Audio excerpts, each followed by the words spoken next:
ధాన్యలక్ష్మితో అయితే రుద్రాణి ఇలా అంటూ ఉంటుంది. చూసావా, కావ్య పెళ్ళికి ఒప్పిస్తానని మాటిచ్చింది. ఇప్పుడు భర్తతో పెళ్లి చేపిస్తాను అని చెప్తుంది. తన్ని ఎలా నమ్మాలి ధాన్యలక్ష్మి?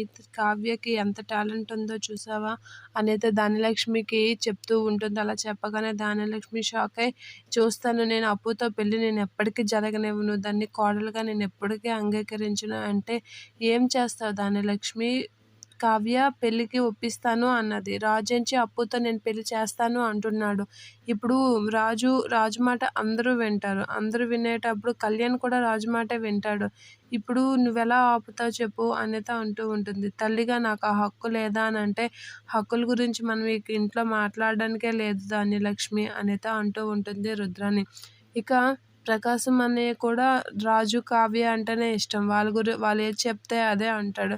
ఇంకా మన మాటకి, నీ మాటకి ఎక్కడ విలువ ఉంటుంది? నువ్వు చెప్పింది ఎవరు ఒప్పుకుంటారు?